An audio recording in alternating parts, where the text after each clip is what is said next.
Assalamualaikum. Assalamualaikum warahmatullahi wabarakatuh and good morning to everyone. My name is Nurul Najwa binti Muhammad Najib, your MC for today's briefing and introduction for Department of Language and Management.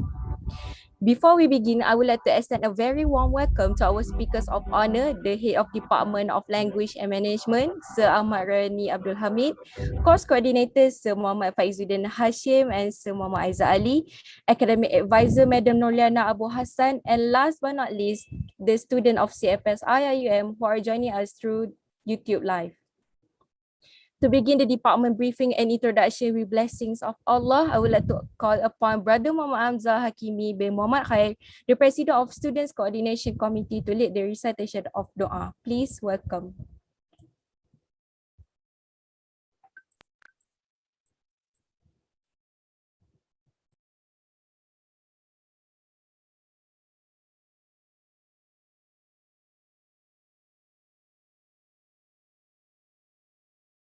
Assalamualaikum warahmatullahi wabarakatuh.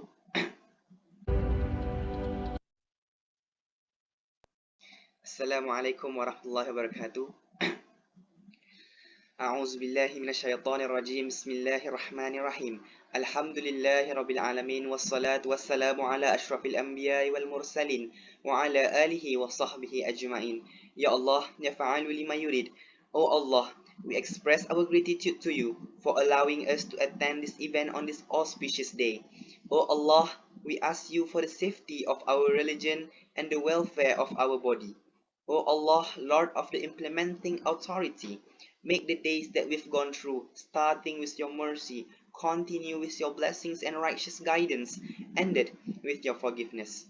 Make the days that we've gone through spent in your obedience, adorn us with the adornment of the righteous, and clothe us with the ornament of the pious in spreading good behavior, lowering the wing of humility, beauty of conduct, advancing towards excellence, avoiding condemnation, being gracious to the undeserving, speaking truth, true, bitter.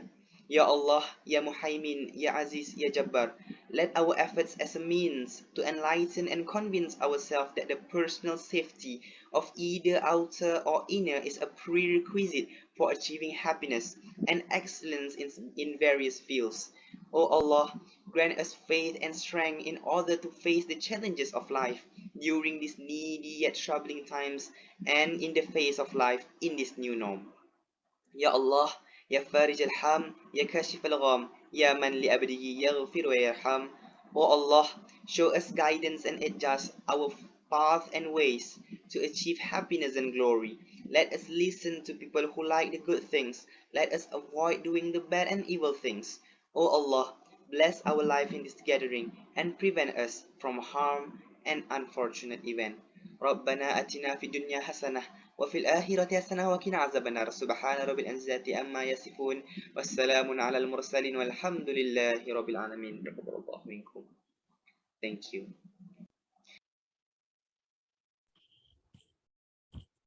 Amin, amin, ya Rabbal Alamin. Thank you, Brother Hamzah, for the Dua recitation. May our event today run smoothly and blessed by Allah. Without further ado, I would like to invite our first speaker, the Head of Department of Language and Management, Sir Ahmad Rani Abdul Hamid. Please welcome.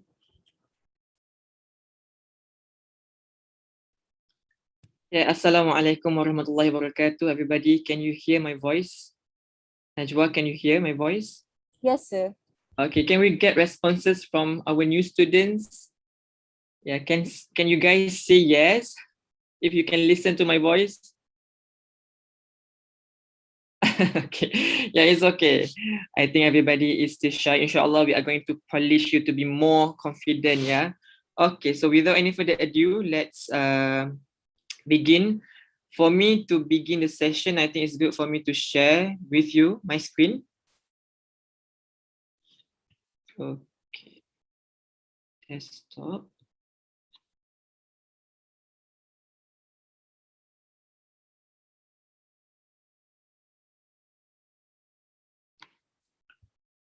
Okay, just to confirm, can everybody see my screen? Yes. Hello? Yes, sir. Okay, Yes. very good. Okay, so thank you so much, Najwa. Yeah, so Inshallah, this morning I am representing Department of Languages and Management. As the head of department, I would love to share with you what we did in the previous semesters. Yeah, so basically, this session is to introduce what LMD is all about. So LMD basically stands for Department of Languages Management, L Languages and M Management. But then we are known as LMD. It's supposed to be DLM, but that's how language works, right? So Department of Languages Management, but the acronym is LMD. So let's begin. I think it is important for you to understand the reasons why you are here at CFS. So why are you here? I believe you have so many answers to that question. So why are you here? But for me, the reasons why you are here at CFS, you have to go back to the main objective of CFS. Again, CFS stands for Center for Foundation Studies. So what is the main purpose of studying at CFS? Yeah. So if you go back to our objective, again, I took this from our own website. You can go and check on your own. So let's go through together. The objective of CFS, Center for Foundation Study, is to prepare candidates for admission into the bachelor's degree program of the university. So I would say that is the main objective. So you are here to basically to be prepared, to be groomed by your respective departments so that when you go to the kuliah, again in IUM we use the term kuliah, which is equivalent to faculty. So when you go to the kuliah, you are well prepared, you are well groomed, you are ready for you to study. How many years? 4 to 5 years. Yeah. I also feel that it's important for you to understand your journey. So when you enter CFS, again, Center for Foundation Study, under LMD or any programs, you have to understand your journey. Because why? If you look at this journey, you are here for 1 year only. So you have 1 year at CFS and 3 to 5 years at the kuliah. Yeah. So when I say 1 year, to be honest, 1 year is super fast. Yeah, you can imagine how many years have we been in this pandemic? 2 years. So 1 year is nothing. So this session, inshallah, is to basically make you understand you have to be serious, you have to be ready, you have to be well prepared so that you do not waste your time. Again, we have 1 year only for you to finish your foundation study. So tak boleh nak main-main, kena serious, yeah? Okay, CFS, 1 year, kuliah, 3 to 5 years. Again, under LMD, Department of Languages and Management, for your information, new students, we offer 4 programs. So the first program that we offer, NCOM, stand for English for International Communication. We have ARCOM, Arabic for International Communication. We have MACOM, Malay for International Communication, and we have TPHM, Tourism Planning, Hospitality and Management. I would love to hear voices from NCOM students. Can everybody say yes to me? Can you say something, NCOM students? Yeah, we have to interact even if we are working online, studying online, but I still feel that we can have this kind of interaction. NCOM students, are you there? ARCOM? No. Okay, maybe they are watching from YouTube. Yeah, it's okay. Yeah, so basically for LMD, we offer 4 programs. We have NCOM, ARCOM, MACOM, and TPHM. So I also feel it's important for you to know how the kuliahs work or how the faculties are divided into. Yeah, so under IUM, our own university, we have so many kuliahs. If I'm not mistaken, more than 14 kuliahs. Yeah, so and one of the kuliahs or one of the faculties, we have KLM, which is Kuliah of Languages and Management. And then we have KRKHS, Kuliah of Islamic Review Knowledge and Human Sciences. We have Kuliah of Education and we have other kuliahs. Kuliah of Law, we have Kuliah of Pharmacy and so forth. But I want to pay attention to this particular kuliahs. KLM, KRKHS and KOD. Why? Because why? These kuliahs, they offer almost similar program. Okay, for example, KLM, Kuliah of Languages Management, we have NCOM, RCOM, MACOM, and TPHM. Again, our department offer this. And then we have KHS, they offer Bachelor of English, Bachelor of Arabic. Then they have human sciences programs, for example, psychology, communication, and so forth. And then they also have RK. So under Kuliah of Education, we have TESOL, teaching English for as a second language. We have TASL, teaching Arabic as a second language. We have Islamic education, we have counseling. So if you notice, among these kuliahs, Kuliah of Languages Management, KRKHS, KOAD, they offer almost similar program, especially these two. Yeah. Basically, the first row, basically they are English-based program, and COM, BEN, TESOL. So RCOM, BA, and TASL, we have, Arabic, BA, and TESOL. So basically, I've been receiving, to be honest, as the head of department, I've been receiving this question a lot from the parents, from the students. They ask me, so what is the difference between NCOM, BEN, and TESOL? Yeah, so I would say, just to make it as simple as possible, the main difference between these three programs, especially NCOM, BEN, and TESOL, yeah, so for KLM, we have a combination of COM. Yeah, unlike BEN, they focus more on English language.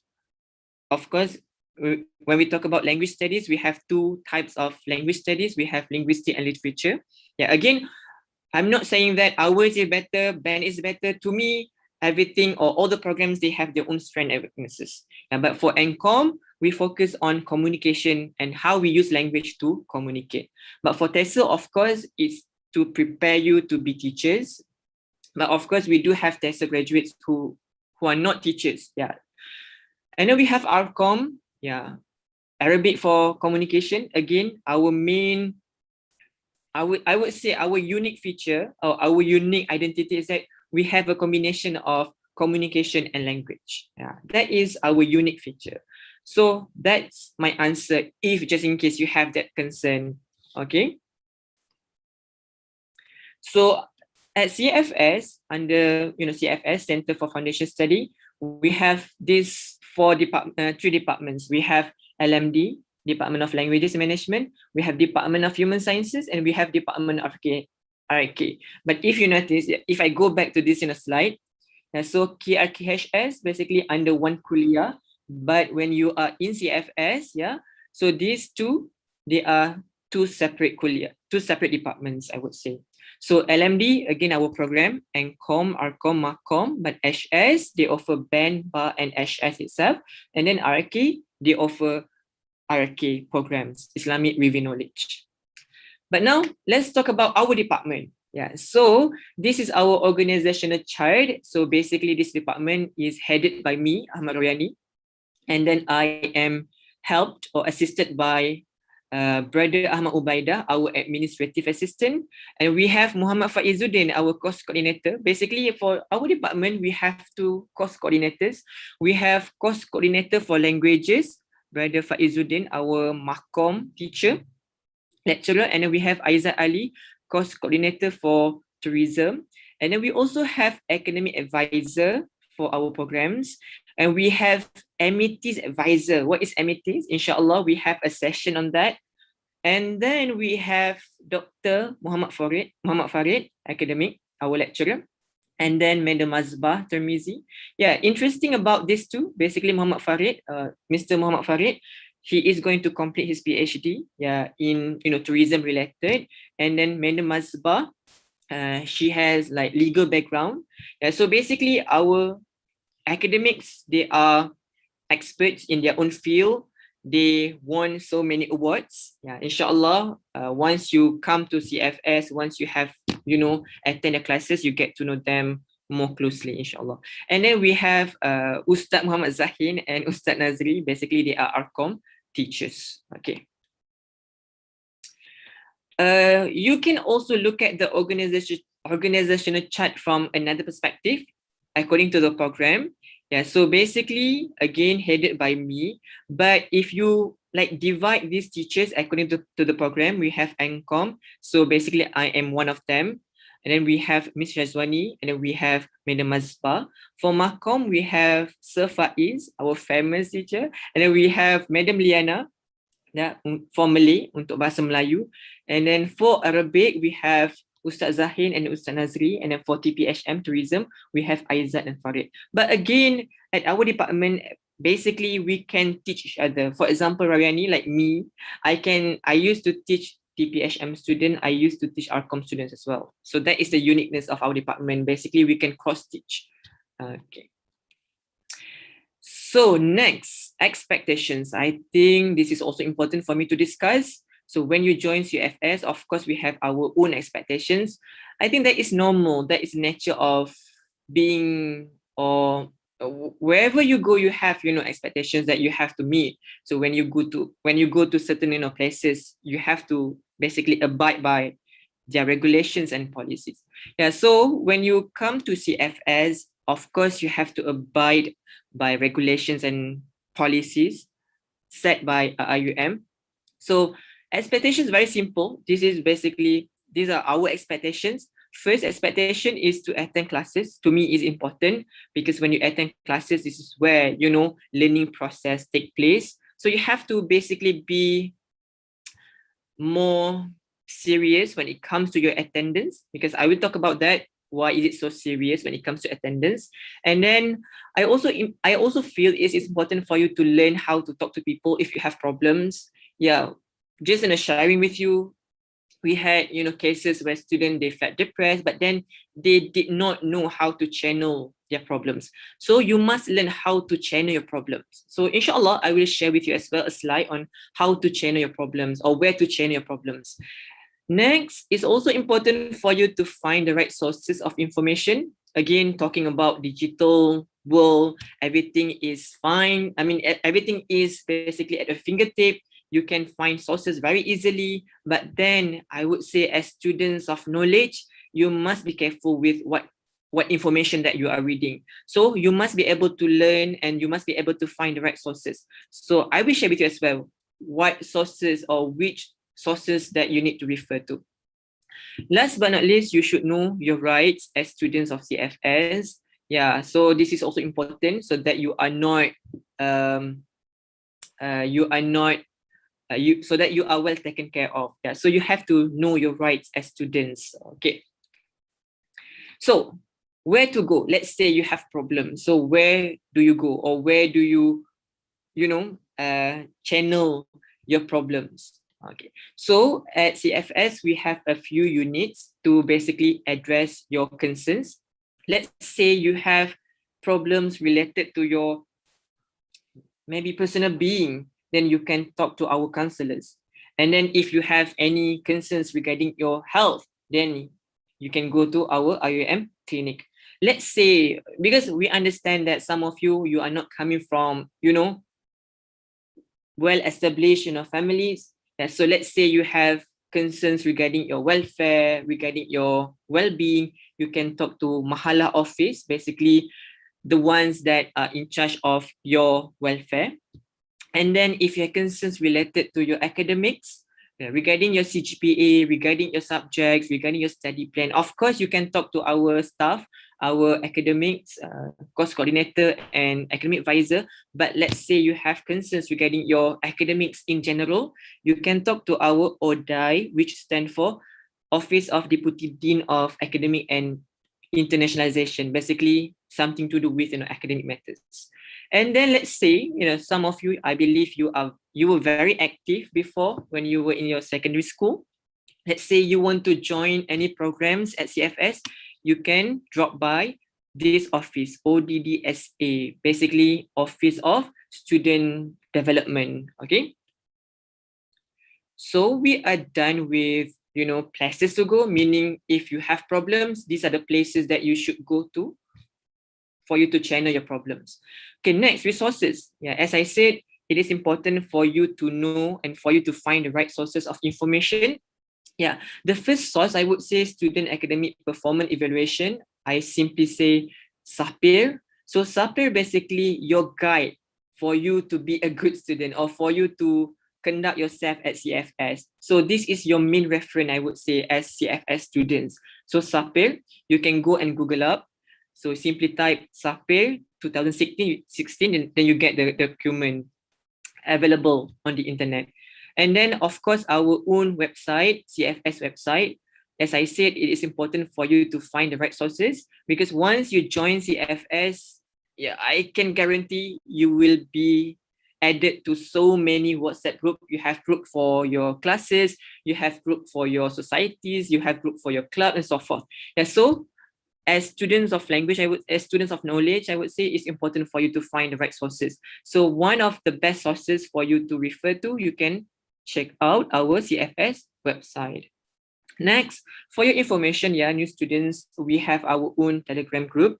Yeah, so you can go and talk to your MAT's advisor after this, how to join the group. Yeah, so we have one group, one Telegram group special for you guys, so that it's easy for us to communicate with you. Okay, next, yeah, as I said, this is our CFS website. Basically, you can click here, announcement, you can actually have a look at this, about us, programs under CFS or anything, basically. I think this one is important. CFS calendar is important. Yeah. So if you have any concerns or if you want to get the latest updates from CFS, you can go and visit our CFS website. Yeah. Okay, now very important, SAPIR on class attendance. As I said, SAPIR basically the guideline for you to conduct yourself at CFS. Yeah, so SAPIR on class attendance. So according to SAPIR, because as I said, class attendance is very important, you have to make sure that you attend your classes fully. Yeah, so according to our SAPIR, you have to basically fulfill at least 80% of your attendance. Maybe this is a bit complicated. Let me simplify it for you. Yeah, so if you look at here, so basically if you miss basically five classes of your lectures or 5 lectures, so basically your lecturers have the right to warn or to send a warning letter to your parents. Yeah, so your parents will be notified, your parents will get to know, okay, my kids have been missing classes. And then if you miss six classes, your lecturers have the right to bar you from attending final exam. Okay, so please take your attendance very seriously because it's going to affect your performance, it's going to affect your CGPA. Yeah, so we are done with attendance. Okay, maybe it's good for me to discuss very briefly job prospect. I think you have so many concerns because I know maybe some of you, this is not your first choice, maybe this is your second choice or last choice, but then you were offered to join our program. Yeah, so let's discuss job prospect. I can guarantee this is going to be really exciting. Yeah, again, talking about language and tourism, something that it will never be obsolete because people need languages to speak. People always communicate. Tourism, people always travel. Yeah. So this is something that is never obsolete, I would say. So when you do language programs, inshallah, your jobs are guaranteed, inshallah. Yeah. So job prospect, yeah, we have students who, who are ambassadors, who are diplomats, and then of course journalists, because you'll be trained how to write properly academically. We have students becoming international relation officers, public relation. As I said, our program combination of language and communication. Of course, this is something that is relevant to your program. Corporate trainer, again talking about tourism. So when you learn how to manage, a place, so you will learn how to, how to build rapport, how to connect with people, how to engage them. Yeah, so you can be a corporate trainer and so forth. Newcaster, and then TV personality. Okay, we have example. Inshallah, we will have another session. We will share with you our students, our graduates, what they are doing right now, so that you know what you can be in the future. Motivator, that is actually relevant. Consultant, translator, very relevant, lecturer, and so forth. Yeah, basically the list is endless. Yeah, it's about you. Yeah, so when you come to CFS, you have to be serious. You have to maintain your CGPA, and then learn as much as possible. Yeah. Okay, I think that's it for my session. I would love to discuss more, but I think it's good if you can listen from other people's perspective. Yeah, so for this session, I'm bringing my team together. So basically, this session is divided into few sessions. Not only me, but then we have our course coordinator. He is going to share with us the study plans, and then we have Mr. Isaac will share with us how to plan your study, and then you will listen as well to our academic advisor, the previous cases. You know, some students they had to repeat a few subjects, and then you will get to listen to our METs, committee, and then in the final session, hopefully, we basically bring you the best students of this academic calendar. This academic last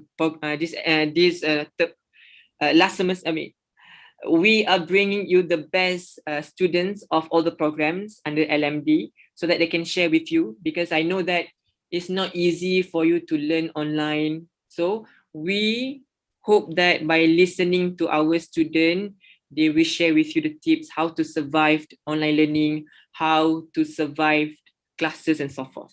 So I think for my session, I think that's it. We move to the next session by our course coordinator. So thank you so much. I'll be here. Inshallah, I can attend to your questions. Just in case you have questions, you can leave in the chat box. Yeah. So thank you so much. Assalamualaikum warahmatullahi wabarakatuh. Thank you, Sir Ahmad Yani Abdul Hamid, for that wonderful briefing. Now, we will continue the briefing by our course coordinators, Sir Muhammad Faizuddin Hashim and Sir Muhammad Aizat Ali. The honor is yours. Bismillahirrahmanirrahim. Assalamualaikum warahmatullahi wabarakatuh. I am Faizuddin Hashim as the course coordinator for our department as well as the Makam lecturer. Okay, I am going to share with you a very important part, which is your study plans throughout 1 year academic year, equivalent to 3 semesters in CFS. Basically, I am the course coordinator with my partner, Sir Aizat Ali. Okay, next. Okay, this table illustrates the subjects you are going to take for every semester in CFS. For language-based program, NCOM, MACOM, and RCOM, the subjects in blue color, the subjects are the same, but in different languages according to your program. Okay, as you can see in the table, the subjects in blue color are the subjects of program required. These subjects will be different according to the language will be different according to your program. TPHM, of course, it will be taught in English. Okay, for the subjects in yellow color, it is center required. All CFS students are going to take these subjects. And then the subjects in green color, only one subject there, thinking skills. It is a common core subject. For a program for art-based program, including us in LMD, it is compulsory to take this subject, and it is going to it will be taught in English as well. Okay, for semester 1, for NCOM, MACOM, and RCOM, the subjects is Introduction to Language and Presentation Skills. For TPHM, Fundamentals of Tourism, Planning and Development, and Presentation Skills. For center required, Understanding Islam 1 and Basic ICT. For second semester, Critical Reading and Writing, Basic Psychology for language-based. For TPHM, Basic Principles of Tourism, and Basic Sociology and Anthropology. Okay, for center required, Usrah 1, Common Core, Thinking Skills, NCOM, MACOM, and TPHM will take this subject, Thinking Skills, in second semester. And for RCOM, Understanding Islam 2. For third semester, NCOM, MACOM, and RCOM, Research Reading Skills and Basic Communication, TPHM, Research Reading Skills, and Accounting 1. Usrah 2 for all programs, Understanding Islam 2 for NCOM, MACOM, and TPHM, and RCOM are going to take Thinking Skills in third semester. Okay, for your information, currently our department are working on changing our study plan. We are waiting from Senate to endorse these new study plans. We are replacing several subjects. It is scheduled to begin, inshallah, with new study plan on our second semester, inshallah. We are going to replace some subjects. As you can see in the tables, as you can see in the tables, there are slightly different. Some subjects different. Some subjects will remain. We will let you know later for any updates for our new study plans. Okay, I think that's all from me. I pass to my friend, Sir Isaac. Please welcome.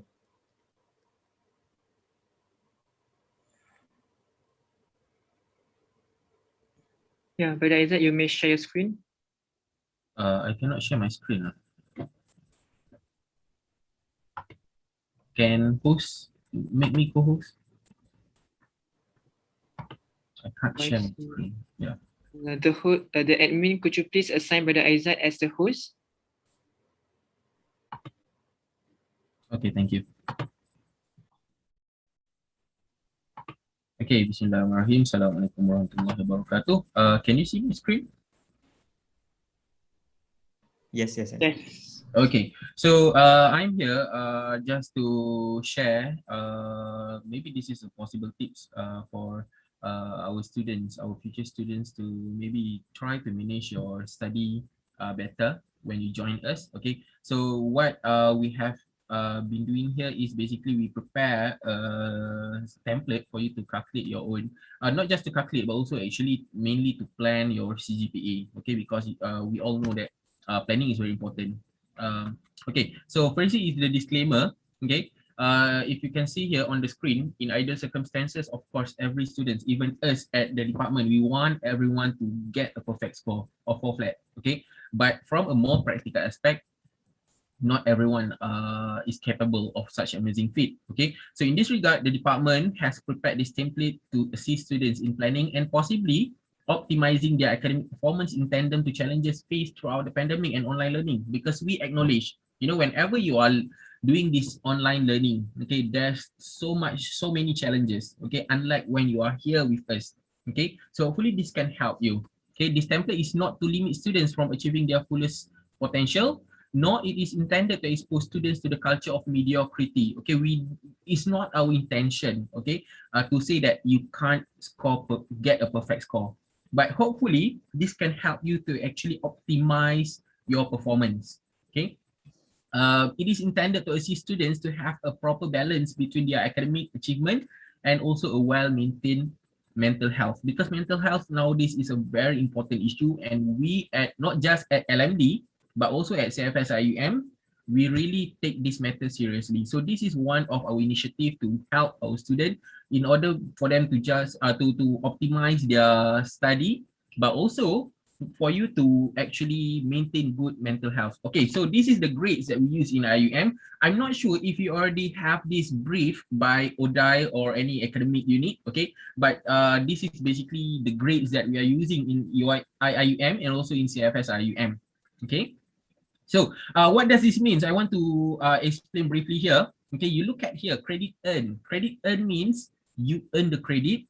You already complete the course. Okay, if let's say for example like D, okay, you look here, D means poor, meaning to say if let's say anyone get D as the grade, it means they are not they are actually a poor student.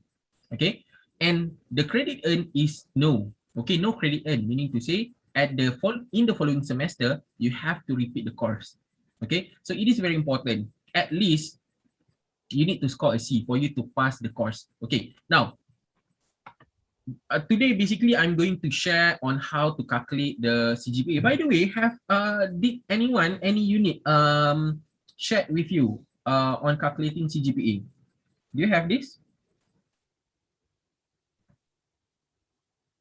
I'm looking at the YouTube for your response.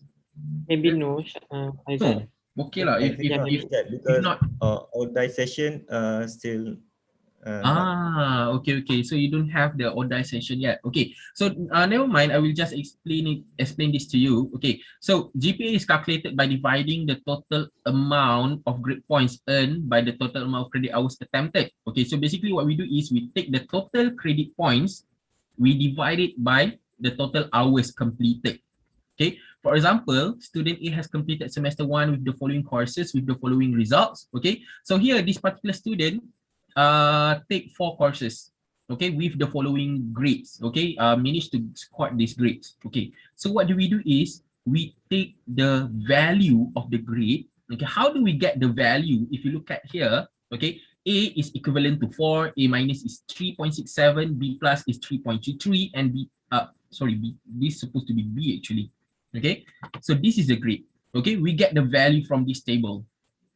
Okay, so here, okay, we just get the value first, TGP, total grade point. Then we divide with the total credit hours completed. Okay, attempted, not completed. Okay, attempted. This is the credit hour. Okay, if you are wondering where do we get the credit hours, basically it is set by departments in CFS IRUM. Okay, most of the courses have credit hours of 4. Okay, so here the total is 16. Let's say the total TGP is 56. So we divide the two, we get 3.5 GPA.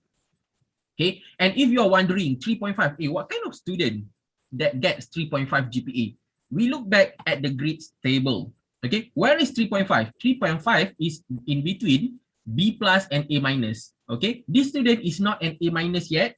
So basically this student is a B plus student. So if you are wondering, is this student good? Look at the remarks. Okay, B plus is a very good. Okay, very good student. So basically when you score, okay, in the range of B plus, it means that you are a very good student. Okay, if your CGPA is A minus 3.67 at least, you are extremely good. If you scored more flat, you are excellent. Okay. And let's say in the second semester, okay, student A has completed the following courses with the following result. Okay, basic psychology A, and then we have critical reading and writing, and then we have basic ICT, understanding Islam. Okay, so in this case, okay, if you look at here, we just repeat the steps again. Okay, B is equivalent to 3, B plus is equivalent to 3.33, and then B minus is 2.67, and then A minus is 3.67. We calculate the TGP, okay, and then we divide it over total credit hour. And then here, in the second semester, the grade is B, okay, 3.167. We basically call it as 3.2 lah, okay. So in terms of CGPA, because this is just GPA, GPA is for each semester, okay. Once you complete at least 2 semesters, you can calculate your CGPA now, okay? CGPA is basically, we take the total points from the first semester to the second semester, and then we divide over total credit hours, okay? So at the end of second semester, this student managed to score a CGPA of 3.33. Again, this is a B plus, okay? So this is a very good student. Okay, now, I know this calculation can be quite confusing for students. Okay, so what we do here at LMD, we already make things easy for you. Okay, we prepare this template so that you can actually fill up everything yourself. Okay, so here, for example, okay, don't worry if you are wondering, sir, I don't know how to use this template. Okay, we also already include the instruction how to use this. Okay, later we're going to share this with you. Okay. So what do is, firstly, on your behalf, okay, make sure the course number reflects the number of courses that you are taking for that particular semester. Let's say in that particular semester you take 6 courses. So here we have 6 numbers. Okay, if you look at here, okay, the course count is 6, meaning to say the number of courses. Let's say you only have 5 courses. Say, I only take 5 courses. What do I do? Okay, you just delete one number. Okay. Oh, we have to insert the password. Password is LMD. Okay, of course lah. Okay, password is LMD. Okay, so you can see here. Okay, you just delete this and it is reflected here. Okay, 5. If you delete another one, okay, it becomes 4. Okay, for example, let's say for this semester you only take 4 courses. Okay, just delete the number. You don't have to delete anything else. Okay, And then you just key in your course code. For example, let's say LME 0524. What is LME 0524? Presentation skills, is it? Yes, yes. Yeah, presentation skills. Right, presentation skills. Okay. Now, if you are wondering, okay, what is the point of using this? Actually, you can use this template to plan your study. Let's say you target for this first semester, I want to get 3.5. Okay. Oh, before we use we include any number, any figure here.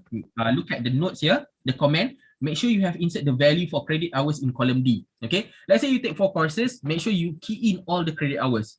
Okay. Let's say all credit hours are 4. Okay.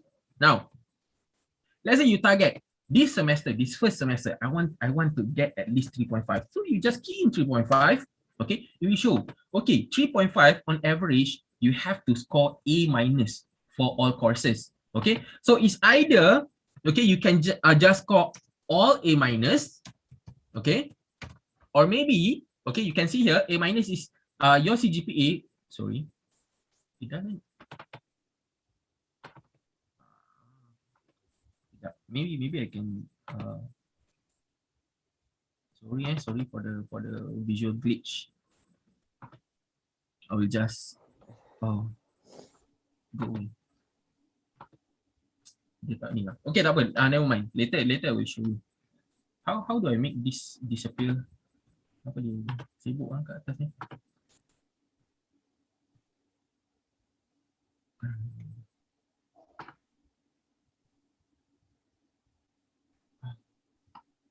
Oh yeah. Okay, just scroll. Okay, kejap Shit.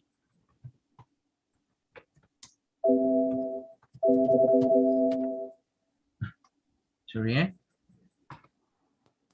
I thought it's already okay. Don't worry. Okay, now. Okay. So. Oh my god. Okay. So if you can see here, okay. Okay, we have to key in some figures here. Okay. Now, the CGPA is 3.67. So you managed to achieve your target. Okay. Also, if let's say, for example, you just want to get your target. Okay lah, for the first course, I want to get an A. For second course, let's say the first 2 courses are fairly easy. Okay, you want to target A. Okay, and then for the remaining courses, maybe you think it's not that easy, so you can actually target B plus. Okay, you still get 3.67. And if let's say you are wondering, hey, what if I get B? Can I still achieve 3.5? Yes, actually. Okay, you can still get 3.5. Okay, so how do you use this? You can use this during the semester. Okay, before you complete your semester. Okay, you know what is the minimum grade that you need to target for every courses. Again, we are not here. We are not doing this to introduce you to the culture of mediocrity. Of course, we would prefer you to score to get a perfect score. Okay, but from practical point of view, maybe some students are not able to do that. Okay, so this hopefully can help you. Okay, and at the end of the semester, what you do is you just key in your actual grade. Let's say for your actual grade, the first course you get A minus, second course you get A, third course you get B plus, and then here you got B minus. Okay, so your CGPA is 3.4. Okay, and then come next semester, second semester.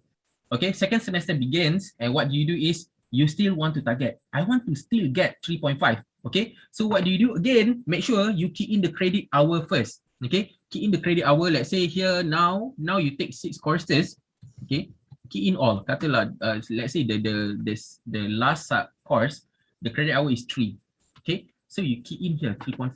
Okay, 3.5. This is my target. Is it possible? Yes, it is possible. You still have to get an average of A minus for every courses. Okay, let's say you're wondering, so can I get 3.8? Boleh tak 3.8 for this semester? This is for CGPA, This is for CGPA, not GPA.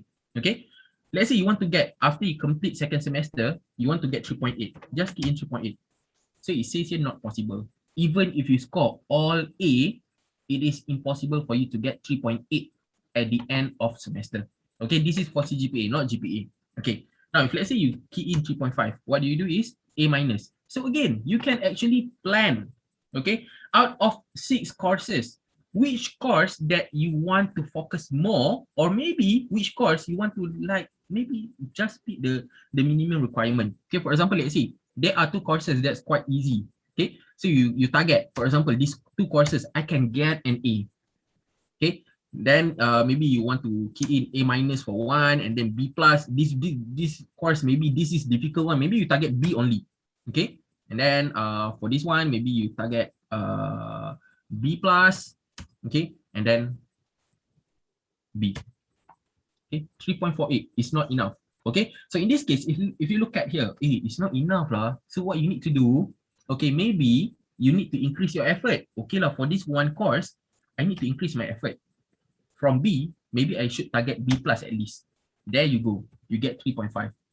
Okay, so this is basically how you do this. Hopefully, this can help you in planning your study in the future. And of course, for our seniors that already finish your study in CFS, if you want to get this template, just let us know. We will provide this to you as well. Okay, so I think that's all from me. Thank you so much. So what should I do? Brother Izzat, sorry to interrupt.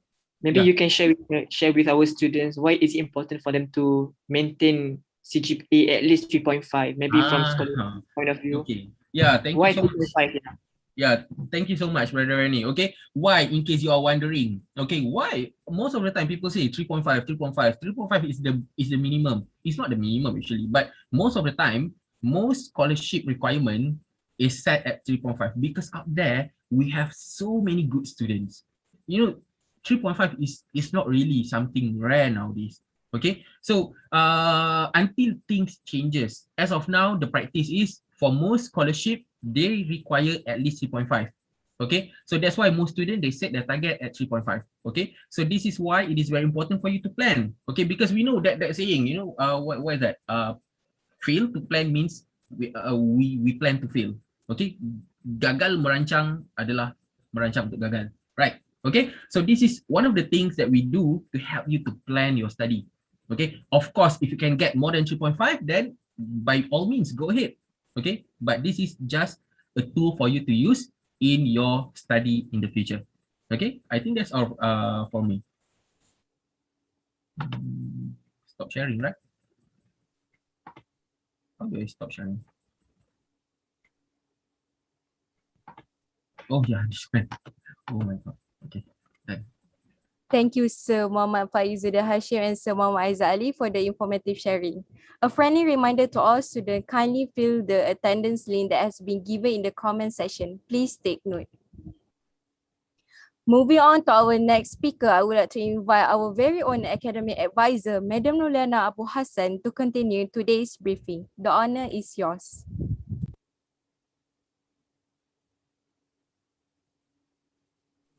Okey, terima kasih Cik Pengerusi Majlis Najwa. Okey, nama saya Nurliana binti Abu Hassan. Saya merupakan penasihat akademik bagi Jabatan Bahasa dan Pengurusan. Pertamanya, saya mewakili jabatan ingin mengucapkan syabas dan tahniah kerana anda semua terpilih untuk melanjutkan pengajian ke Pusat Asasi Gambang secara umumnya dan secara khususnya di bawah jabatan kami.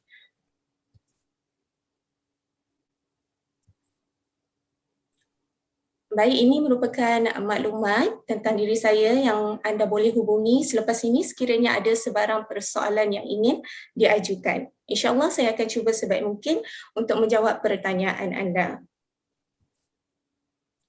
Jadi ini merupakan syarat minimum kelayakan ke kuliah yang mana anda perlu pastikan setelah anda selesai sahaja pengajian di Pusat Asasi Gambang ataupun di CFS, sekurang-kurangnya anda memperoleh CGPA 2.5 bagi memastikan anda layak untuk melanjutkan pengajian ke peringkat kuliah.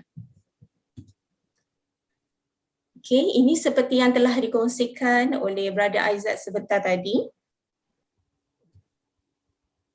Ini pula merupakan situasi ataupun kategori yang perlu anda elak sepanjang anda melanjutkan pengajian di sini. Pertamanya ialah provisional pass. Okay, ini merujuk kepada bila mana anda memperoleh CGPA yang kurang dari 2.0 tetapi tidak tidak kurang daripada 1.67. Okey, jadi bila anda memperoleh CGPA yang sedemikian, anda dikategorikan sebagai provisional pass. Jadi dekat sini saya akan mengambil maklumat lanjut tentang diri anda, kenapa berlaku kejadian yang sebegini. Kenapa keputusan anda dikategorikan sebagai provisional pass. Jadi kena ambil maklum ya, yang mana anda tidak boleh memperoleh CGPA yang kurang daripada 2 ataupun kurang daripada 1.67. Kemudian kita ada kategori yang kedua iaitu failures. Okay, ini merujuk salah satu sebabnya kenapa ialah merujuk bila mana CGPA yang anda peroleh bila habis peperiksaan ialah 1.67. Anda kena ambil maklum ya, bila status anda begini, berkemungkinan besar anda digugurkan dari CFS. Itu bermaksud yang anda tidak boleh meneruskan pengajian di CFS. Jadi pastikan anda elak daripada ada status-status sebegini ataupun anda dikategorikan dalam status yang sebegini. Jadi elakkan ya. Okey. Ini ialah sedikit perkongsian berkaitan dengan singkatan yang digunakan di dalam slip peperiksaan anda. Kebiasaannya pelajar dia terkeliru dengan singkatan yang digunakan. Jadi sebenarnya anda boleh rujuk ke semua yang telah saya terangkan tadi di dalam SAPE yang telah dimaklumkan oleh Brother Rawyani di awal tadi. Saya kira itu saja sedikit perkongsian daripada saya. Terima kasih. Assalamualaikum.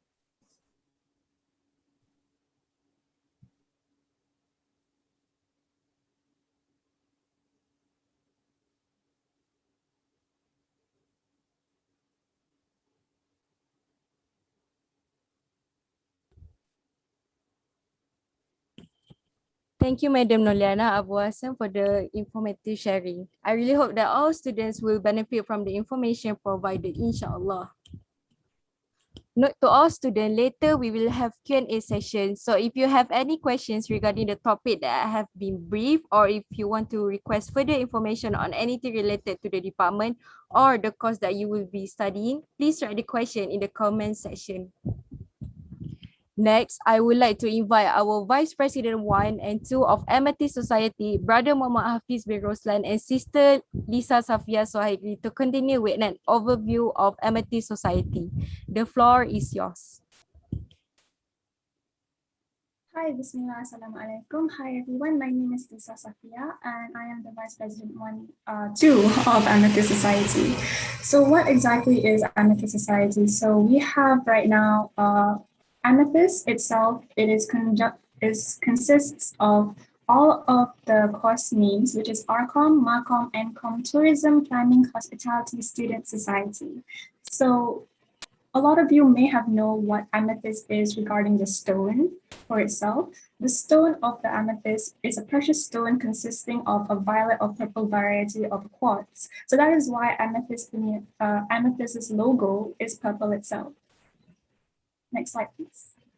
So these are the events that has been conducted in semester 1. So the first event that we conducted is Poetry Slam. And even though this event took place back on campus, it was held online. In conjunction with Language Awareness Week, we had several students from all across UIA submit a video of them slamming a poem including of all languages, inclusive of Arabic and Malay, which was then uploaded onto our Instagram and judged individually. Since this event was conducted online, we have no pictures of the actual event. However, we do have screenshots, and this slide in particular is the screenshots of the winners of this Poetry Slam competition. Moving on, in semester 2, we had it fully online. And this is the first event that we had, which was the public speaking talk with Ms. Farisha. Ms. Farisha Shukur is a business development and special projects manager. We contacted her beforehand and we had her talk about public speaking to the students of UIA. Excuse me. This particular talk includes confidence building, sentence structure, and a few exercises which the students had to try out. These are the screenshots of this particular event. Moving on, as you can see, we had limitations on the events that we got during semester 1 and semester 2. However, in semester 3, we got it fully back into the groove with online events, and we had our very first Knock Knock Ramadan quiz. Particularly, this quiz includes questions regarding Islam and regarding Ramadan itself. And we had a Kahoot quiz, which was, which was participated by the whole of UIA. So the prizes of every quiz, depending on the individual, prize money, and we have, sorry, excuse me, I have a terrible cough this morning. We had this quiz particular, and after that, I will pass it over to my partner, Hafiz, to continue this presentation. Bismillahirrahmanirrahim. Terima kasih kepada Sister Lisa melalui penerangan tadi. Sekarang program amethyst yang seterusnya adalah Sunnah Rasulullah SAW Talk with Ustaz Syafizan Johari. Ya, kita menjemput Ustaz Syafizan Johari daripada pensyarah daripada CFS UM Department IRK, dan tujuannya untuk apa? Untuk menceritakan tentang sunnah-sunnah Rasulullah SAW semasa bulan Ramadan, dan ini berlangsung pada 10 hari terakhir puasa. Dan kita dapat lihat persatuan ini bukan sahaja mementingkan soal akademik tetapi juga mementingkan soal kerohanian pelajar. Dan seterusnya, ya, ini ada antara paparan yang dapat ditunjukkan. Dan seterusnya, Equality Talk with Miss Sharima Ruwaida Abbas. Ya. Kita menjemput ini daripada lecturer daripada UUM, Universiti Utara Malaysia, dan juga merupakan sukarelawan kepada Mercy Malaysia. Tujuannya adalah untuk apa? Untuk kita tunjukkan kepada pelajar-pelajar amethyst bahawa setiap kursus iaitu ARCOM, MARCOM, TPHM dan NCOM adalah sama. Itulah tujuan sebenarnya apa kita adakan program ini. Dan dapat dilihat sini program ini yang berlangsung di Google Meet, platform Google Meet. Dan yang ketiga adalah Fun 8 with Amethyst ya. Sekarang seperti yang kita sedia maklum bahawa kita berada di rumah, jadi Amethyst cuba Persatuan Amethyst cuba keluarkan idea untuk membuat program, iaitu di mana program yang pertama yang ada dua kategori, iaitu brother dengan sister. Brother boleh ada terlibat dengan takbir raya, selawat dan juga khutbah, manakala sister terlibat dengan memasak dan juga cooking and baking. Dan ini yang boleh ditunjuk. Dan juga yang terakhir sekali adalah Amethyst Studio. Amethyst Studio ni sebenarnya adalah kita nak tunjuk, kita nak expose kepada semua orang, kita nak menunjukkan kepada semua pelajar CFS IUM terhadap minat dalam sukan. Jadi kita membuat inisiatif untuk menggunakan konsep ML Studio. Kalau sedia maklum, ML Studio seperti yang kita dapat lihat bahawa mereka akan berkongsikan tentang minat-minat mereka tersendiri, tapi ini lebih kepada sukan. Dan juga program ini dijalankan di IG Amethyst. Dan yang terakhir sekali, saya hendak memperkenalkan kepada brother and sister, ini adalah Amethyst Advisor untuk semester 21-22. Miss Syarwani Izzati binti Azhar. Nanti insyaAllah di annual grand meeting akan diperkenalkan dengan lebih lanjut lah mengenai advisor kita ni, insyaAllah. Itu saja daripada saya dan juga Lisa. Serahkan kepada MC, insyaAllah. Thank you, Brother Hafiz and Sister Lisa, for the wonderful sharing. Now, let's continue with sharing session by our seniors 2020-2021. First, I would like to invite Sister Sarah binti Haironin from English Language for International Communication, NCOM. The floor is yours. Okay, Assalamualaikum. Can everyone hear me clearly? Yes. Okay. Sorry for the background voices. This is one of the challenges that you're going to face in studying online.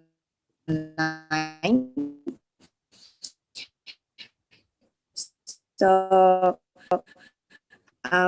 thank you. Assalamualaikum. I'll be sharing my study tips for today.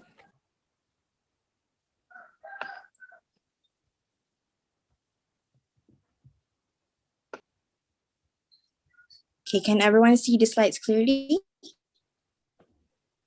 Yes. Yes, Sarah.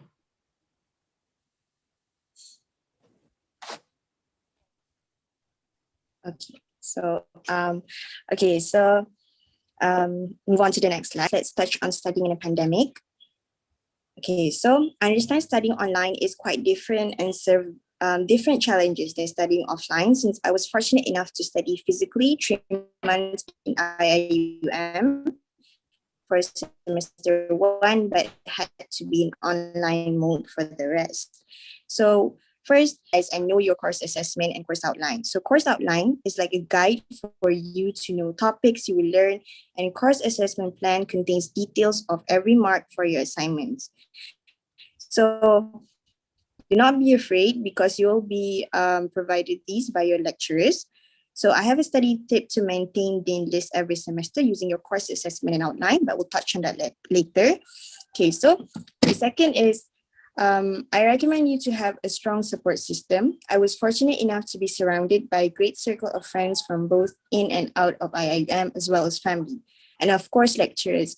I had Sir Aizat and Sir Royani as my lecturers before, and they were both great. So you are in good hands. So explain to your family properly about your circumstances and find friends you can rely on. But remember, in counting on others, you have to be there for them as well.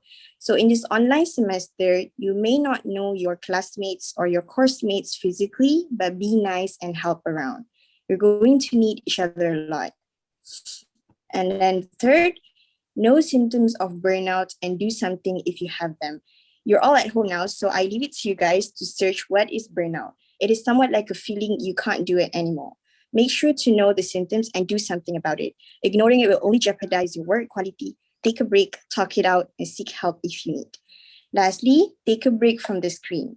Studying online requires a lot of screen time. Since we can't go out, most choose to distress by watching K-drama, Running Man, or your entertainment choices, but still it adds to your screen time. So take 1 hour a day to walk outside your house, walk barefoot on the grass, anything that won't involve screens. Okay, so next slide.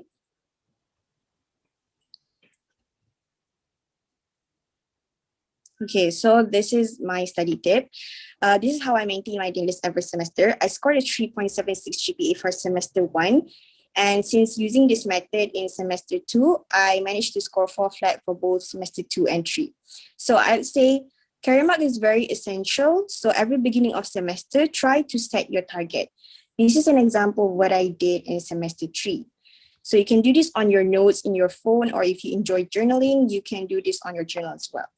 Firstly, list out all your subjects, and then through the course outline, identify which has final exams. Like I wrote here, critical reading and writing does not have finals, while basic communication and UI2 has. And then after that, list one subject and then write your target. Is it A minus, whatever suits you. Take note of the marks that is counted as A. So like Sir Azad mentioned just now in IIUM, A minus is 75 to 79 and A is 80 to 100. So take note of the marks. And then write the total of the full mark at beside it. Like I did here, descriptive writing 20% and so forth. Okay, so then you must write how many, in every subject, do they have final exam? Like, and I wrote here, in critical reading and writing, it does not have final exam, so it relies 100% on carry mark. On the other hand, basic communication skills, they have a total mark for carry mark is 60% and final is 40%. And then beside, when you wrote down the full mark in the bracket, if you can see, that is where you should write your target mark. All right.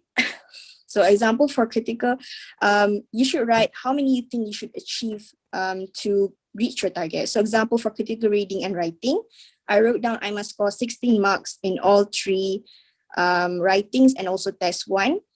And while score 18 marks for test 2. So this will add up to 82 marks, which is going to reach my target, which is an A.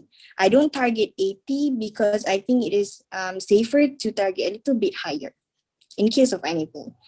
So then you can just repeat what I said and do it on every subject, like in this slide. So having a target is like a plan. So you must do everything that you need to achieve that plan. And like I would like to requote, when you fail to plan, you plan to fail. So next slide.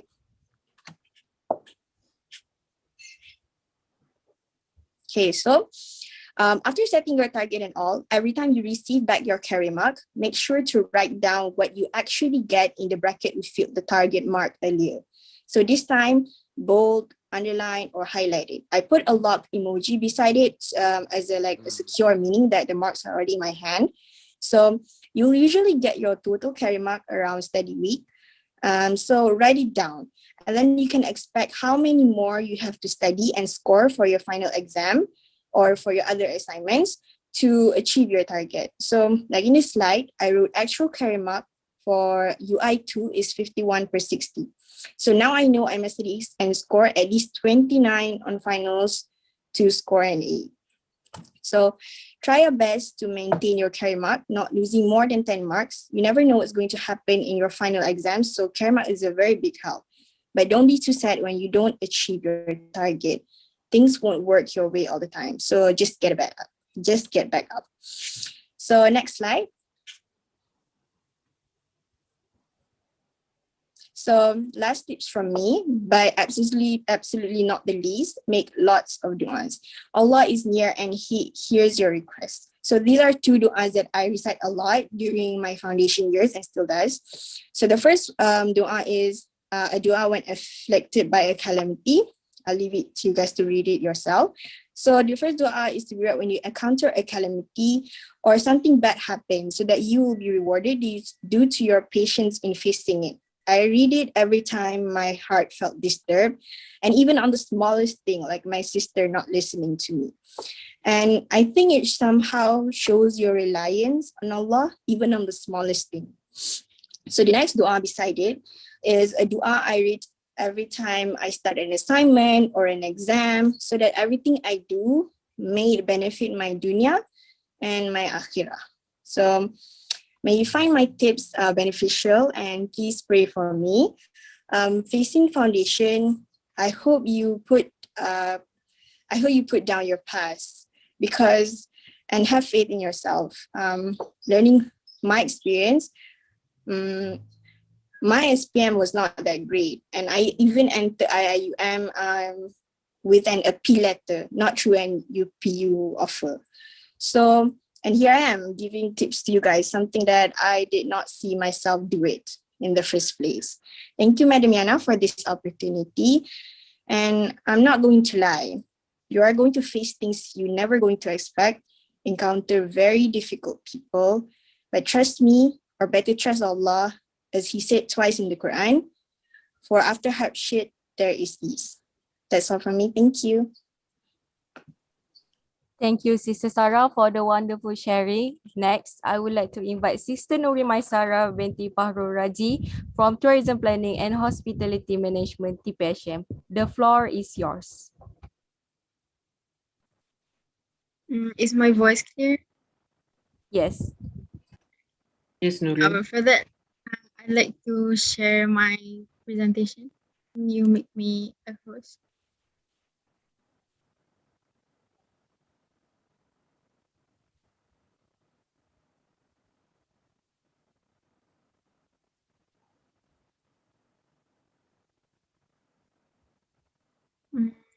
I'll just start first. Assalamualaikum warahmatullahi wabarakatuh, and a very good morning, everyone. My name is Nuri Maisara. You can call me Nurin. I'm a TPHM student. So today I would like to share some tips that I used for my studies to survive my semester, to survive my CFS studies. But I'd like to share my screen. Okay, thank you. Let's start my presentation. I will give you my tips based on things that I wish I knew before starting my studies in CFS. So these things are the things that I wish I knew before, so that my journey was easier. Okay, so the first one is it is okay to look dumb, and then bad group members exist. And the third one is I should be kind and fair to myself. So let's go to the first one. It is okay to ask. It is okay to look dumb. The first thing that you might face during your self-study is to think that you are entirely independent to yourself. This is mostly because your teachers in schools used to tell you that the lecturers won't care about you as much as they did, or stuff like that. So you thought that it's not okay to ask, or the lecturers won't care about you. But honestly, when you start asking, the teachers are like, the lecturers are very, very nice. They even go to the extent that they will send you some voice messages to make sure that you understand. And I also hear that some lecturers even go to the extent that they call you to make sure that you understand. So yeah, if you have any question, just ask away. And other thing is that the most important thing is that you always think that it's not right to ask about translations, especially that in UAE, most of the time English will be used. So it is normal. Honestly, it is normal if you don't understand, and it is okay, definitely okay to ask for translation if you don't understand. It is not only beneficial for you, but also your classmates. Other than that, it doesn't only apply to questions, it also applies to help. So for example, you have internet problems, or you can attend this and that because this and that. Just tell your lecturers, they do care and they would really love to help you, they would really love to assist you. So I hope I knew this sooner, because the feeling because I was afraid to ask, that caused me to not understand certain things. But honestly, when I ask, it is, you get better understanding on things. Okay, second, I should be more progressive. This one, as I mentioned earlier, that bad group members exist, right? So let me give you, or like tell you an experience of mine. So there was this one time that we had to do this assignment. So let's call the assignment one. Okay, so I had to do with three other group members. Let's call them A, B, and C. Okay, so in this assignment, we have to send a draft first. Okay, so because of some circumstances and stuff like that, only me and A did the draft. Okay, because C and D had a hard time, stuff like that. Okay. And then, of course, after we were done with the draft, we explained it to C and D to see if they agree or they understand, stuff like that. And they say they understood. So we send away the draft. Okay, we send the draft and we get the approval, and it is time to start the assignment, right? And it turns out that C and D haven't understand what the assignment is about yet. So okay, it's okay.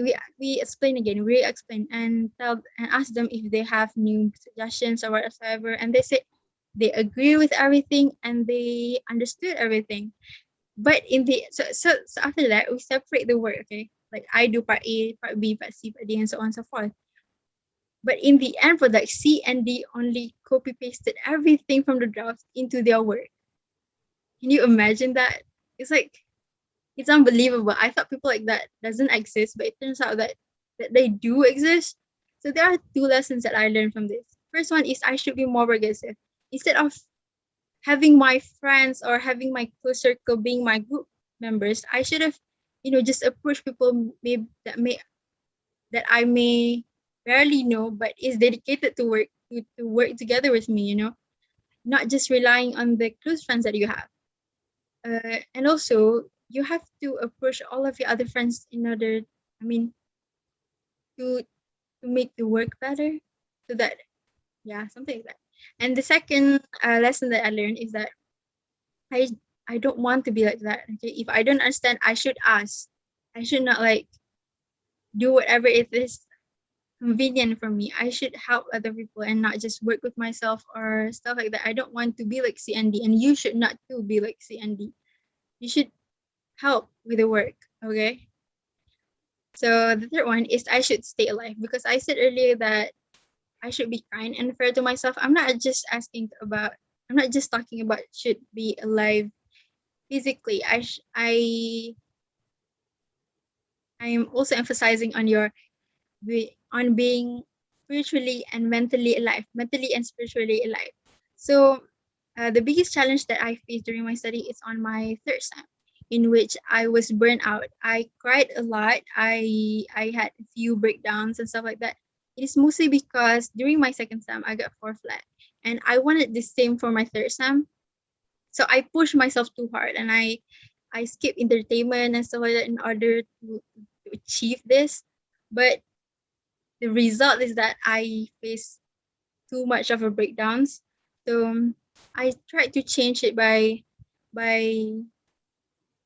consuming some entertainment. I watch K-dramas, I listen, dance to some BTS or a lot of other stuff. So you should be kind and fair to yourself. You don't only study the whole day, you don't only play all day. You should know when to do things, when to study, and when to entertain yourself, so that you don't feel burnt out or burnout, to stress. Okay, so to summarize, the first thing that I did during my study times was, if I have a hard time, I would definitely reach out. And second, I will approach my friend, the ones that are close to me and also the ones that are not close to me, so that we can compare work, so we can work together for better performances. And then to be progressive. I don't know why I read that, but be progressive. You don't just stay and wait for things. You also go and achieve and try to achieve things. Chase for things. I'm sorry. Okay. And then you have to be kind. Don't be too harsh on yourself. It is okay not to be okay. And lastly, be fair to yourself. Know when to play and when to study, okay? I think that is all for me. Thank you.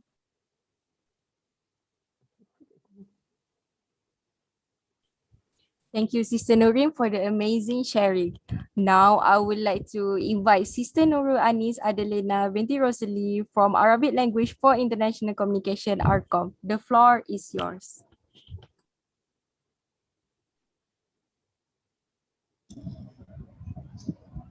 Jelas tak suara? Yes. Okay. Okay, bismillahirrahmanirrahim. Assalamualaikum warahmatullahi wabarakatuh dan selamat pagi. Pertama sekali terima kasih kepada saudari Najwa and terima kasih kepada lecturer sebab bagi peluang untuk sharing kepada student-student baru. Okay, nama diberi Nurul Anis Adelina binti Rosli dan saya mengambil kos Arabic ARCOM. Okay, tips nak bagi dekat sini,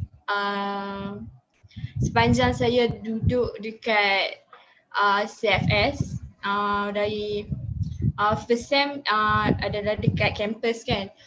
Kalau dekat campus kita akan rasa macam wah, semua orang pandai. Semua orang pandainya dalam ni. Tapi sebenarnya bila masuk kelas tu nampak macam semua orang faham. Tapi sebenarnya tak siapa pun faham. So kita jangan malu-malu nak tanya lecturer. Nampak macam semua orang faham. Tapi sebenarnya tak siapa pun faham. So kita kena beranikan diri kita, tanya je lecturer tu. Macam kita jangan malu-malu lah, yang paling penting. Kalau kita nak faham apa benda yang kita nak faham. Contohnya especially Arab lah, especially Arabic. Memang saya kan waktu sekolah menengah memang senangnya Arab ni. Ya Allah, senangnya awak lah, senang sangat. Lepas tu bila masuk you susahnya, ya Allah. Tu je yang boleh cakap. Sebab Arabic dekat sekolah menengah senang sebab guna muradifat yang macam kita selalu guna. Tapi bila kita masuk universiti, muradifat yang digunakan dalam IU sangat challenging lah sebab ada banyak muradifat in Arabic kan. Lepas tu satu, kita jangan malu, tu point saya. Kita jangan malu nak tanya lecturer. And then lepas tu for SEM 2 kan dah start online kan. Bila start online ni masalah dia satu je sebab tak kenal lecturer dengan betul. Bukan betul, maksudnya tak kenal lecturer dengan face to face and tak dengan mendalam. So kita jadi takut-takut tak nak tanya lecturer sebab dia jadi online. Lepas tu tak nampak lecturer tu face to face, so kita rasa takut and kita rasa malu nak tanya sebab Kedah. online. Lepas tu So bila start online ni, kita kena betul-betul prepare mental dengan fizikal kita. Sebab kalau tengok slide ni pun saya waktu SEM 2 pun dah jatuh 3.24 sebab tu dah, sebab first time belajar online, selama ni duduk belajar face to face. Lepas tu bila belajar online, dia jadi macam terkejut sikit lah. Sebab online tak nampak lecturer, tak nampak kawan-kawan, tak ada siapa nak support macam tu. Lepas tu bila SEM 3, saya nak buat comeback. Saya nak bangkitkan lah. Lepas tu bila dah masuk SEM 3 ni, saya dah boleh biasakan diri dengan online. So memang macam yang kawan-kawan yang sebelum ni memang listkan semua benda yang kena buat, apa yang lecturer bagi. Sebelum lecturer tu bagi tugasan tu, kita kena cari siap-siap, kita kena research siap-siap semua benda. Lepas tu kita kena susun lah jadual kita tu dengan betul. Lepas tu yang terakhir dari saya, untuk especially untuk siapa yang ambil Arabic ni, kita kena banyak membaca berita-berita in Arabic macam Al Jazeera ataupun Sky News Arabia. Yang tu memang penting lah untuk budak-budak Arabic, sebab kita kena tahu banyak muradifat, vocab.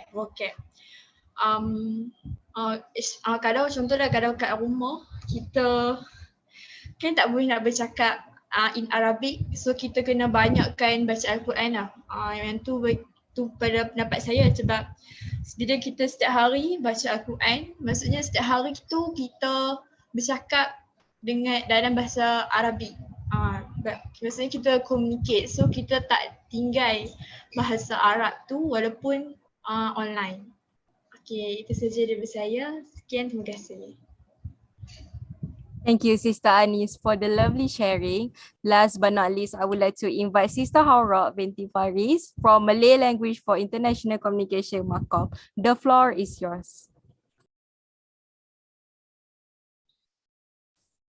Baiklah, Assalamualaikum warahmatullahi wabarakatuh. Terima kasih kepada pengurusi majlis, yang dihormati barisan pensyarah, rakan-rakan saya yang berlainan kos, seterusnya adik-adik junior yang saya kira kita ni berbeza beberapa bulan sahaja. Tapi begitulah adik-adik junior yang baru melangkah masuk ke CFS IUM, khususnya untuk kos dalam Jabatan Bahasa dan Pengurusan. Selamat datang. Baiklah, saya memperkenalkan diri. Nama diberi Haura binti Faris, berasal dari Kajang, Selangor, merupakan pelajar lepasan asasi Bahasa Melayu untuk Komunikasi Antarabangsa di CFS IUM tahun 2020 dan 2021. Baiklah, kenapa saya pilih Makom? Sebenarnya saya dulu di sekolah menengah merupakan pelajar sains tulen, tetapi lepas habis SPM saya sedar yang saya ni sebenarnya minat saya dan kekuatan saya sebenarnya berada pada bidang bahasa, bukan lagi bidang sains tulen. Sebab itulah saya sebenarnya memilih Makom ini sebenarnya. Dan seperti yang dinyatakan oleh Sister Sarah sebentar tadi, untuk batch kami agak bernasib baik kerana kami memulakan asasi kami semester pertama di kampus. Jadi masa itu kami gunakan untuk mengenali rakan-rakan batch, mengenali para pensyarah, mengetahui tempat-tempat di kampus. Tapi untuk adik-adik, cabarannya sedikit berbeza, tapi walau apapun perubahannya sentiasa bergantung pada diri kita macam mana kita adaptasi dengan perubahan tersebut. Okey, untuk saya, cara belajar saya sebenarnya tak ada yang istimewa sangat pun, sebenarnya sama je macam yang lain. Tetapi bagi saya untuk belajar ni, sebenarnya tak kisah pun belajar secara maya ataupun secara fizikal, disiplin tu memang perkara yang amat penting. Perkara utama dia memang disiplin, tapi khususnya cara maya lah, sebab bila kita belajar di rumah ni kita sebenarnya kebanyakannya bergantung pada diri kita. Kalau kita rasa kita ngantuk, kita tidur. Kalau kita rasa kita nak tengok drama, kita tengok drama. Jadi memang bergantung pada diri kita. Kita tak ada kawan-kawan yang akan kejut kita tak ada rakan-rakan dom yang akan cakap, weh study weh. Kita tak ada macam tu, sebab semuanya memang bergantung pada diri kita. Jadi disiplin memang perkara yang amat penting. Kalau nak cakap disiplin ni bagi saya, pertama sekali, yang paling utama bila belajar ni memang kena ambil serius. Macam orang kata lah, bila belajar, bila rehat, bila kau main. Kiranya bila kita belajar memang kena belajar. Cara untuk kita ambil serius bila belajar ni, contohnya walaupun kuis tu 10% je markahnya, walaupun pembentangan tu 5% je markahnya, kita kena pastikan yang kita boleh hantar dalam keadaan yang kita layak dapat markah tu. Kiranya kita memang ambil serius bila kita belajar. Lepas tu, kalau kita bila dalam kelas, kalau lecturer dah bagi dulu slide sebelum mula kelas kan, lecturer dah bagi slide, sebolehnya kita baca dulu sebelum kita masuk kelas. Kalau ada masa yang lapang sebelum kelas, kita baca dulu supaya sebelum kita masuk kelas, kita tak terlalu terkejut dengan topik-topik yang baru. Macam tu. Kemudian macam yang dinyatakan sister sebelum tadi, macam kalau group assignment, ni paling penting. Sebab macam saya katalah, bila kita belajar, bila kita rehat. Jadi bila group assignment ni, kita punya hasil kerja, kita punya usaha akan memberi kesan kepada markah-markah ahli kumpulan yang lain. Jadi sebolehnya kalau kita bila buat group assignment ni, kalau assignment seorang-seorang, kita akan markah tu kita sendiri yang tanggung. Tapi kalau group assignment ni, markah kita orang lain akan efek juga. Jadi sebolehnya bila kita buat group assignment ni, kita buat sehabis baik. Kalau ada orang yang tak faham, kita tolong orang lain. Kita jangan kalau kita ada masalah kita pindam sendiri. Kita jangan kalau kita ada masalah kita tak buat kerja, sebab hasil kerja kita akan memberi kesan markah orang lain juga. Macam tu. Jadi yang kedua, kalau disiplin belajar ni yang kedua. Okey, yang kedua ni bagi saya agak culas lah sebenarnya, sebab saya kadang-kadang saya pun leka juga. Tapi benda ni sangat penting. Sebolehnya janganlah buat kerja last minute. Jangan buat kerja last minute. Bila last minute lah nanti jadi burn out. Bila last minute ni nanti jadi kita banyak-banyak masalah datang. Last minute ni kadang-kadang kerja-kerja persatuan mula datang. Jadi sebolehnya kalau kita boleh untuk buat awal waktu. Antara cara yang kita boleh buat awal waktu ni, contohnya pensyarah dah bagi assignment hari ni. Pensyarah dah bagi outline assignment hari ni. Tapi assignment tu kena hantar sebulan lagi, 2 bulan lagi. Hari tu juga kalau boleh kita dah plan dah apa yang kita nak buat. Ataupun hari tu juga kita dah bincang dah dengan kawan grup kita. Supaya benda-benda tu kita dapat siapkan awal. Kita tak tangguh akhir waktu. Tak pun kalau exam, contohnya kita exam 26 hari bulan 3 kan.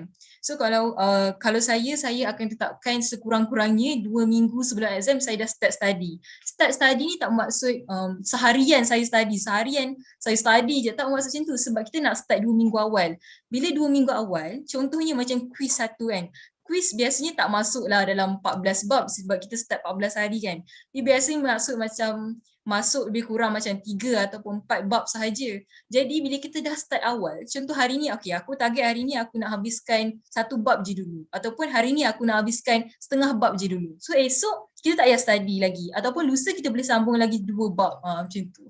So bila kita dah habis kita dah habis study awal, contohnya masuk 3 bab. So kita dah habis study 3 bab tu awal, jadi waktu-waktu terakhir sebelum exam tu, waktu-waktu 2-3 hari sebelum exam, kita boleh gunakan masa-masa tu untuk baca bahan-bahan rujukan lain, buku-buku rujukan yang diberi oleh pensyarah, ataupun kita boleh gunakan masa-masa tu kalau ada kawan yang tak faham, kita boleh tolong ajarkan. Masa-masa tu sebenarnya masa yang amat penting lah bila masa-masa sebelum exam tu, sebab kita dah study awal. Tak pun macam assignment, bila kita dah siap awal, kalau kita pilih untuk hantar awal, itu lebih baik. Tak pun kita boleh gunakan seminggu sebelum due date assignment tu, kita semak balik dengan kawan-kawan, kita buat rujukan-rujukan luar supaya hasil yang kita hantar ataupun kita bersedia untuk exam tu dalam keadaan yang kita betul-betul berkualiti. Macam tu. Macam senang katalah kan, kita ni belajar bukan untuk exam. Kita belajar sebab kita memang minat course ni. Kita belajar sebab kita ini pilihan aku dan aku rasa ini adalah terbaik dan aku nak buat betul-betul dalam course ni. Benda tu akan buat kita macam bab kata Temeh Abdullah kan, penulis yang terkenal tu, enjoy the process. Kita nikmati proses belajar ni. Jadi benda-benda ni bila kita pandai urus masa kita, kita ada masa kita untuk tengok drama. Tak adalah kita macam serik je belajar. Kita ada masa untuk tolong mak ayah macam tu. So kesimpulannya, pandailah urus masa bila belajar ni, sebab untuk adik-adik kita di universiti ni dah lain daripada sekolah. Kalau sekolah dulu cikgu memang suap, cikgu bagi modul belajar, cikgu bagi ini adalah tips-tips belajar. Jadi bila kita kat sini memang hampir 100% memang bergantung pada diri kita. Macam mana kita susun, macam mana kita target, macam itulah kita kena usaha untuk dapatkan apa yang kita target. Macam tu. Itu sahaja pada saya. Saya harap perkongsian saya ada manfaat dan dapat memberi gambaran sedikit sebanyak pada adik-adik macam mana kehidupan di universiti ni. Okay, itu sahaja. Assalamualaikum warahmatullahi wabarakatuh. Thank you, Sister Harold, for the amazing sharing. Again, I would like to remind all students, kindly fill the attendance link that has been given in the comment section. Please take note.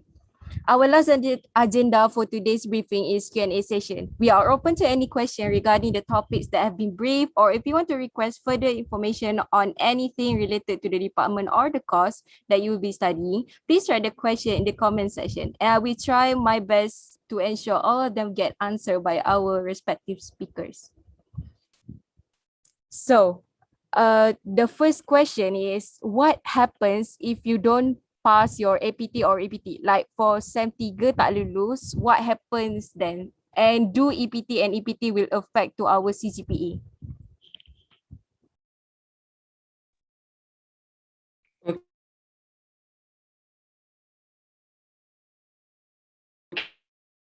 Okay, Assalamualaikum. Maybe I can address that question on YouTube.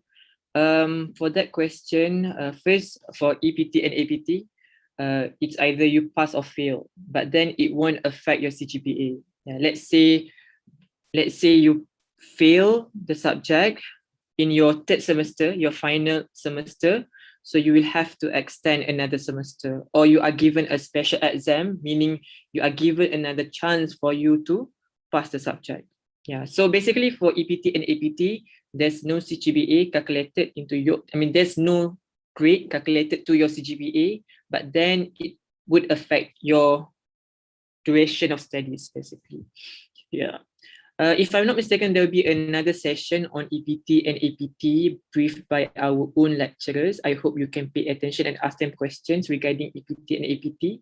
But based on my knowledge, that's how it works. Basically, it won't affect your CGPA, but you must be careful because it can affect, because it's either pass or fail. So you have to be careful because if you fail, then you have to extend another semester. Yeah. Rawyani, boleh saya tambah?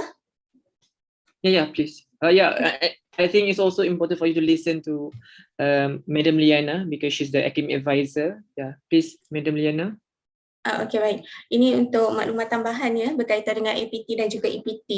Untuk APT bagi pelajar Makom perlu kuasai sehingga level 2. Untuk pelajar NCOM sehingga level 2 juga. RCOM level 4, TPHM level 2. Itu untuk APT. Bagi EPT pula, Makom level 5, NCOM level 6, RCOM level 5 dan TPHM level 6. Jadi itu ialah tahap-tahap yang perlu anda pastikan dalam 3 semester anda di sini anda selesai semua APT dan EPT. Sekiranya anda tidak dapat menghabiskan EPT atau APT tersebut, anda perlu menambah satu lagi semester. Itu saja dari saya. Terima kasih. Thank you so much, Madeliana. Yeah. Basically, when Madeliana said level, basically it is equivalent to like MUET, we have band 5, band 6, and so forth. Yeah. So at CFS, we have that kind of leveling as well.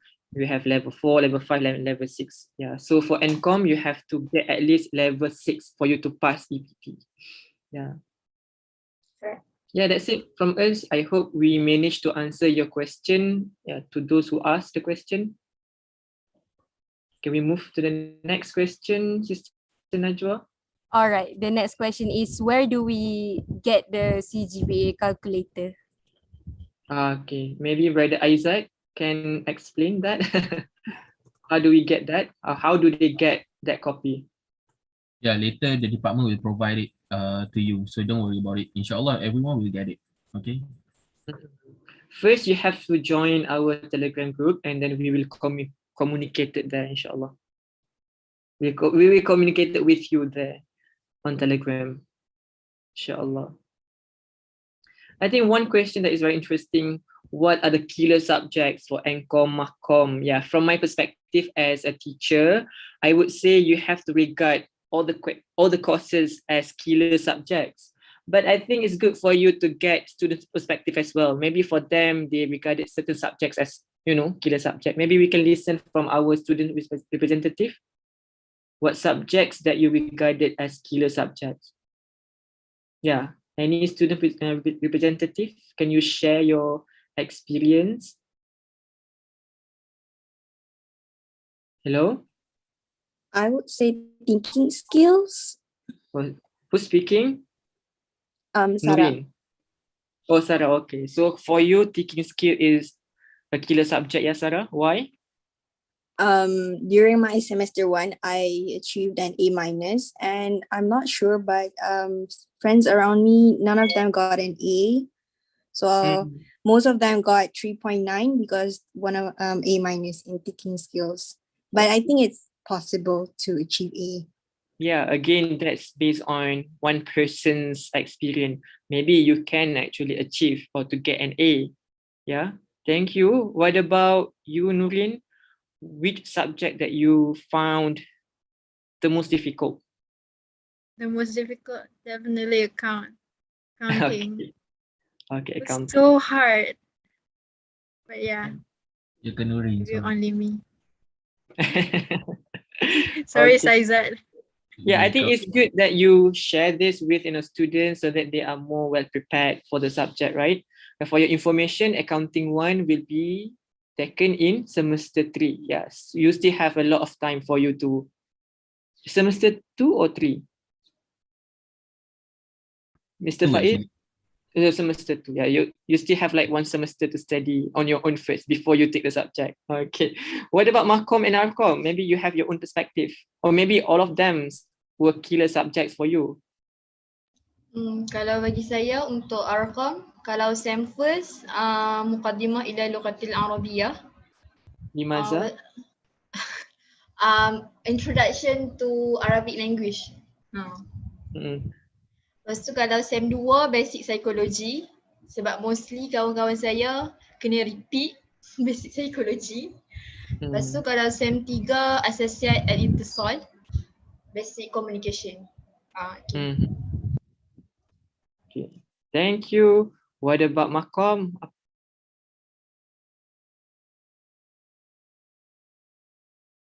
Tadi betul lah tadi Arcom. Okay, what about Marcom? Haura, are you there? Yeah, it's okay. Yeah, so I hope our students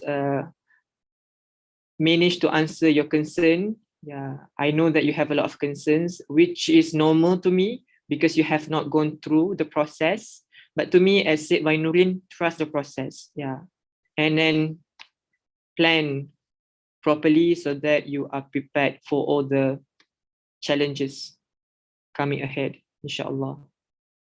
Yeah, okay, Najwa, any more questions? I think we managed to address most of the questions on YouTube. There's another one question, sir. Please. Okay, so the last question for today is foundation in TPHM and sambung TPHM in degree ada transfer credit ke? Transfer. Again, can you repeat the question? Is foundation in TPHM and sambung TPHM in degree ada transfer credit ke? Okay, first you have to understand you are now in CFS, Center for Foundation Study. As I said, the main objective is to prepare you for you to join the kuliah. So there's no way, basically the moment you complete your foundation studies here, you will be automatically absorbed into the kuliah. So basically you are part of the kuliah already. Kan, people say satu kaki dah dekat kuliah, which is true sebab the good thing being CFS students, you have actually secured your place at the kuliah. Yeah, so that's, we shouldn't discuss whether we have to transfer the credit. Basically, you have to understand the journey.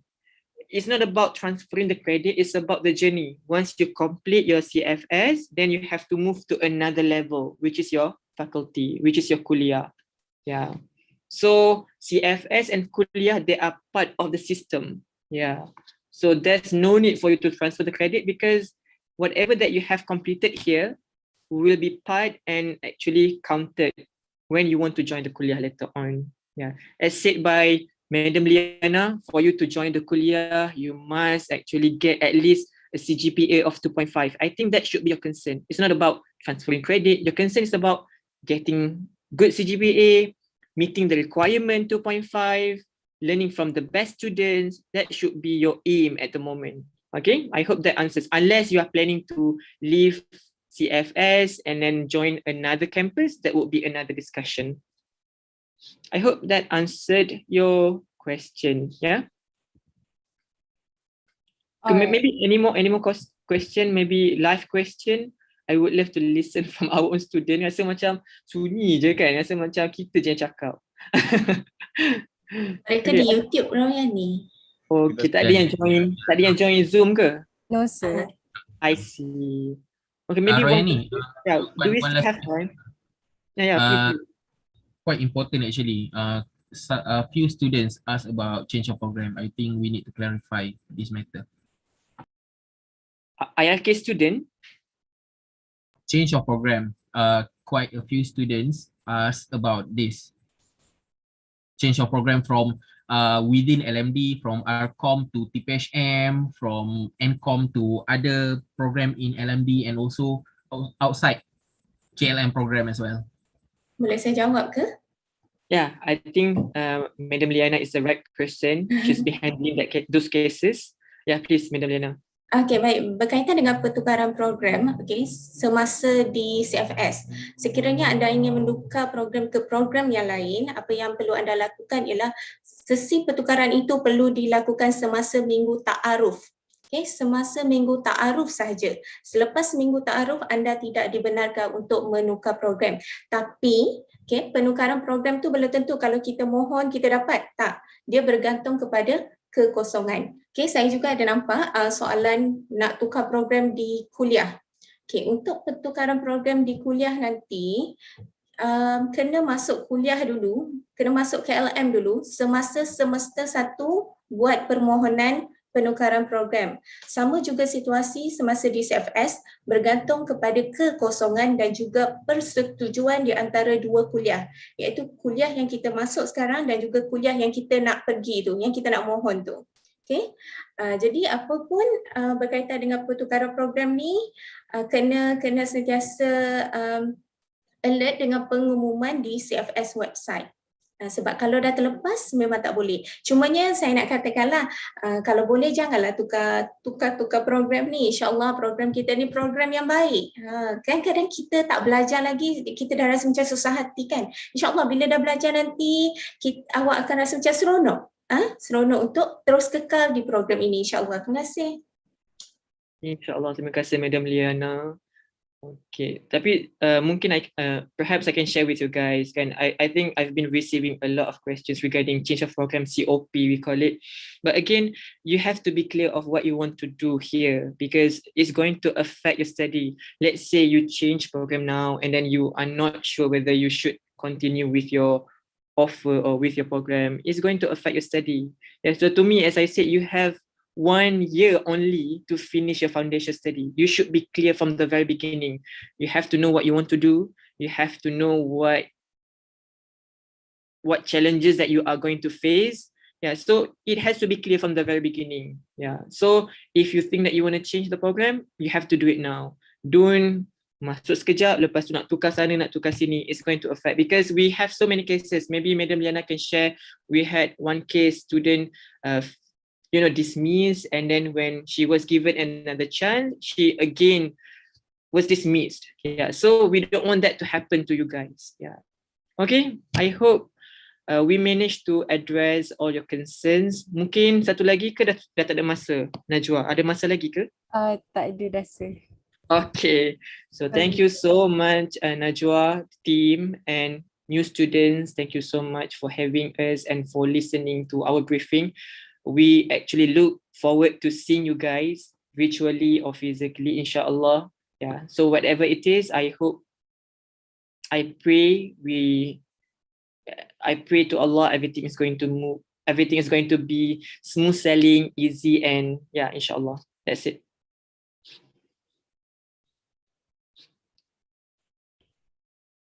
Thank you to all speakers for answering the question. Alhamdulillah, we're already at the end of our session. Before we adjourn this session, a friendly reminder to all students to fill in the attendance link in the comment section. I would like to thank again Sir Ahmad Rani Abdul Hamid, Sir Muhammad Faizuddin Hashim, Sir Muhammad Aizat Ali, Madam Noliana Abu Hassan, and all students involved for being present throughout the session. We will adjourn the meeting with Tasbih, Kafarah, and Surah Al-As.